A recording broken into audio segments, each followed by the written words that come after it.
just checking on the volume here. First off, I'd like to thank everybody for being here tonight. It's a little bit better tonight than it was last week. Last week it was a little rainy outside, and that has seemed to clear. Wilmot Trevor holds a special spot in my heart. Several years ago, I was the author of a bill that was brought to me by the students here at the school. I'm a fourth grade teacher, Mrs. Lidsky.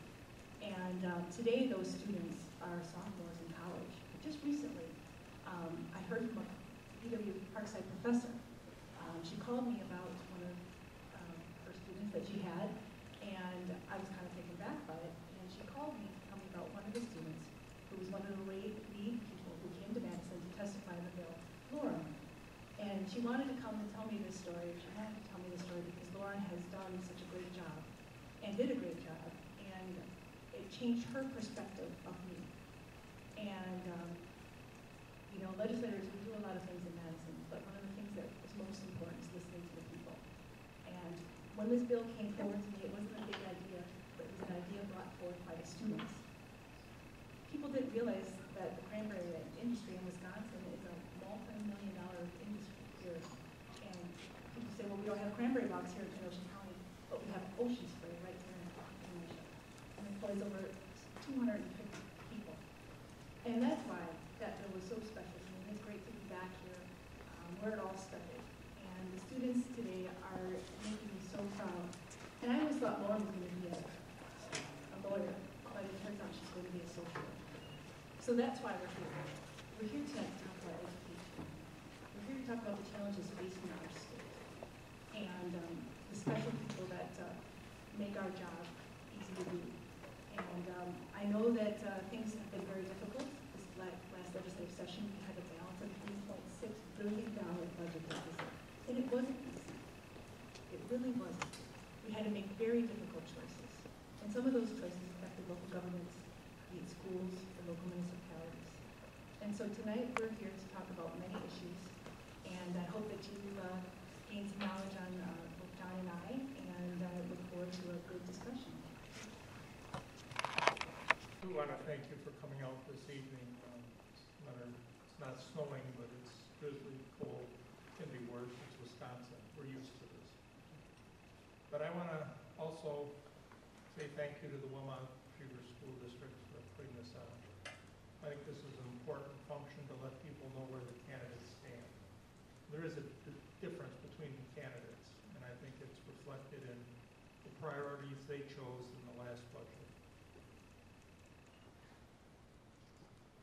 I think I'll just explain a few of my goals here, and probably some of the main ones are job creation and the economy, and restoring funding to education.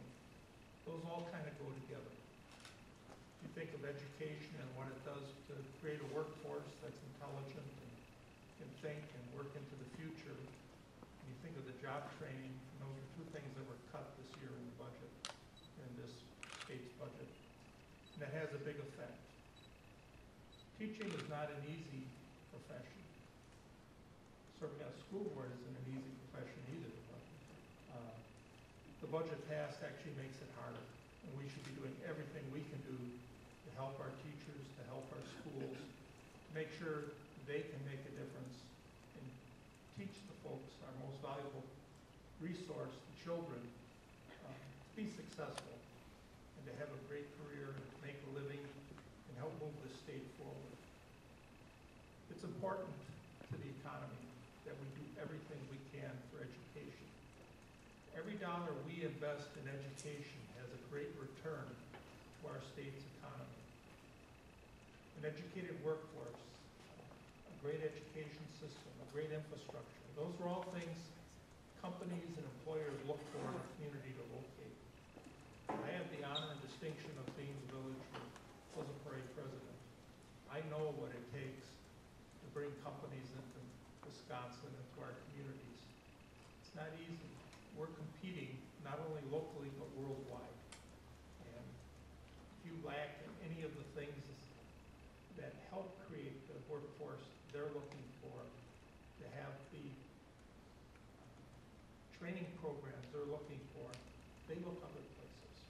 Wisconsin doesn't have a lot of giveaways or freebies to offer companies.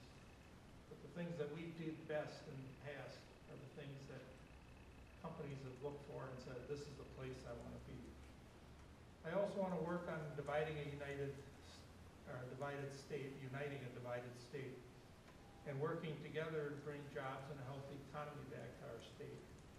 Wisconsin had a proud tradition of working together to make sure that we did what was best for not only our state, but our community, and to make sure that that was something we were going to do in the future that had a positive impact. Protecting our environment is a big one. Tourism is a big part of our state's economy, and too often leaders feel that it's necessary to cut corners in order to make it look inviting for companies to come here. But we can do both. We can make it inviting and we can protect the environment at the same time. I did a bill many years ago, the Jobs Creation Act. It's a little misleading. It didn't go out and just create jobs. It was actually a compromise between the environmental community and the business community on streamlining regulations, making it easier for companies to come to our communities and our state and locate. We knew it was a good bill because neither side was happy with it. And sometimes that's the best part of a compromise is when you've done something that neither side is totally happy with, but it's something that functions well and does the job. So I look forward to this election and giving the voters a choice on the difference between my candidate and myself, my opponent, I should say, and myself. Sam and I are both very familiar with Madison. We're very familiar with our communities. And I think we both kind of know the people in our communities. We take a different approach. I believe in returning the power to the local government. And I think that's where it's best served. Sam's party has taken the approach that Madison should do more. And I don't think that's correct. And we can see that with what's happening up in Madison now. Some of the controversy, the dollars that can't be accounted for, especially in the economic development field. And those things have made a difference to shortchange us. Those were dollars that could have been used towards education, made a difference in providing for our schools and our districts and our communities. We could have filled those gaps that we needed for transportation, road aids, and made sure that we had the dollars for the schools and the local communities in the form of shared revenue. So I look forward to tonight's questions, and I hope we can probably just give you the information you need. But I think you have to make sure that you weigh all that information and make sure that what we did in Madison, was it a short-term fix, or was it something that's going to really impact the future, or was it the best decision for our state in the long run? So thank you very much for